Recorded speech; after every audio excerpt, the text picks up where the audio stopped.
What's up? Ketemu lagi sama Mimin di berita terkini MotoGP.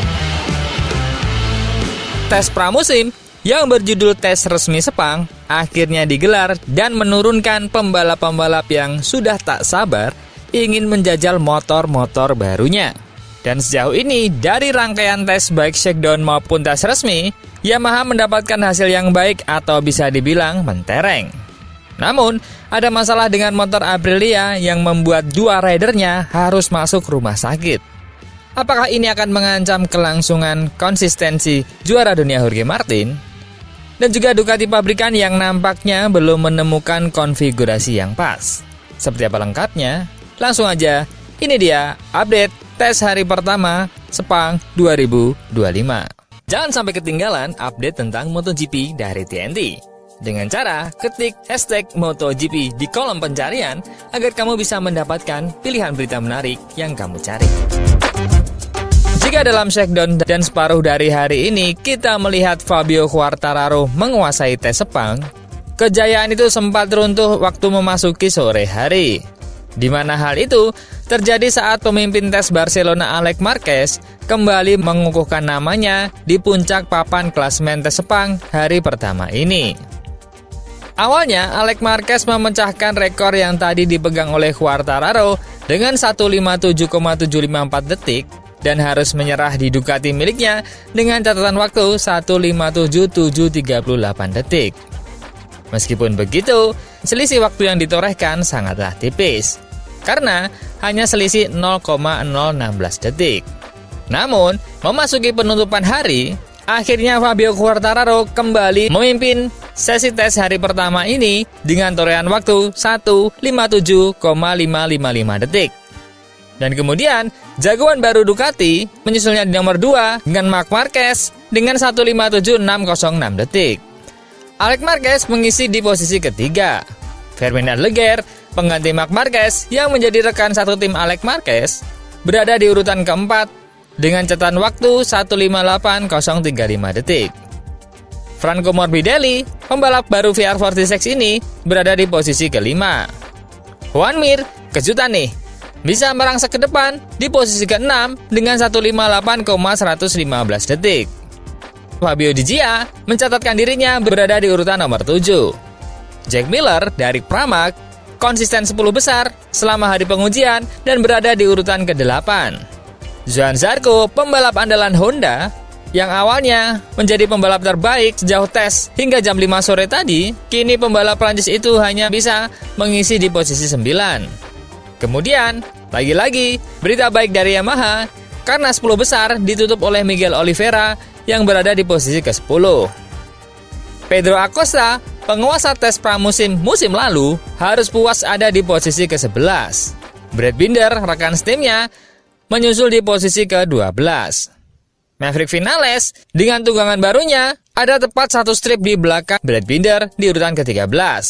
Alex Rins, pembalap Yamaha terakhir, hari ini hanya bisa mengukuhkan di nomor 14. Dan Luca Marini yang sering mendapatkan urutan nomor terakhir kali ini ada di nomor 15. Yang menjadi sorotan hari ini adalah Yamaha menurunkan full squad untuk uji cobanya, di mana Augusto Fernandez tetap melakukan tes hari ini, dan juga Andrea Dovizioso juga hadir. Nama-nama besar seperti Pecco Bagnaia dan Jorge Martin nampaknya belum bisa berbuat banyak dalam tes kali ini. Sepertinya mereka masih mencoba mencari settingan yang terbaik, selain kecelakaan yang harus diderita oleh Jorge Martin hari ini. Juara dunia MotoGP saat ini, Jorge Martin, mengawali awal yang buruk dalam pengujian pramusim 2025 setelah 2 kali mengalami high set dari Aprilianya yang dikendarai pada jam-jam pembukaan di Sepang. Kedua kecelakaan itu terjadi saat tikungan pembuka yang sempit. Martin dapat kembali menungganginya dan berkendara kembali melalui jalan servis setelah terjatuh pertama. Insiden kedua kemudian terjadi ketika dia menyelesaikan tikungan 1 di sisi kanan. Martin kehilangan kendali pada bagian belakang saat dia membanting stangnya ke arah kiri saat memasuki tikungan 2. Rider Spanyol itu terlempar tinggi ke udara, berguling-guling sebelum mendarat keras di kedua kakinya dan kemudian tertelungkup di aspal. Sesi itu sempat dihentikan Kemudian dia dibawa ke pusat medis dengan ambulan. Saat ini, Jorge Martin telah dipindahkan ke rumah sakit setempat untuk pemeriksaan lebih lanjut. Mengingat besarnya kecelakaan tersebut, diragukan Martin akan kembali ke lintasan pada hari pertama. Mengingat pemindahan menyeluruh harus dilakukan. Aprilia mengatakan, Jorge Martin telah dibawa ke pusat medis sirkuit setelah kecelakaan di tikungan 2. Dia akan menjalani pemeriksaan medis lebih lanjut.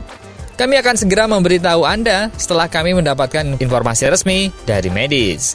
Kabar terbaru berbunyi, Jorge Martin dibawa ke rumah sakit Aurelius dinilai. Rumah sakit itu jaraknya 6 km ke sirkuit untuk menjalani pemeriksaan medis lebih lanjut. Sejauh ini, ia merasakan sakit di kaki kiri dan tangan kanannya. Martin baru menyelesaikan 13 putaran dan berada di posisi ke-21 saat terjatuh untuk kedua kalinya. Hari pembukuan Aprilia kemudian menjadi lebih buruk. Tak lama setelah pukul 1 siang, ketika Trackhouse mengungkapkan bahwa Raul Fernandez yang crash telah menderita patah tulang metakarpal di tangan kirinya.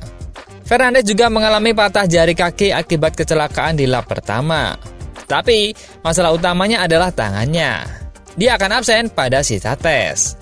Pembalap Spanyol itu juga cedera pada hari pembukaan tes Sepang pada tahun lalu dan absen pada sisa acara karena cedera pinggul dan panggul yang parah.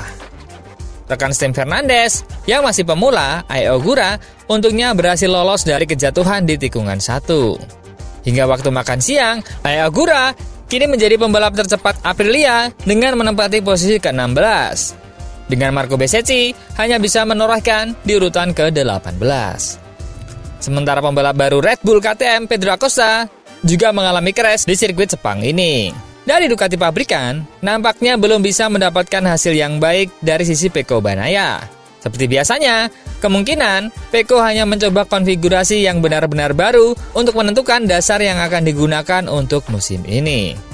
Pecco dan Marc Marquez nampak sedang berdiskusi untuk kerjanya di hari pertama ini. Dan ini dia suasana tes pramusim hari pertama ini.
Download and watch it live on Sport TV Now app.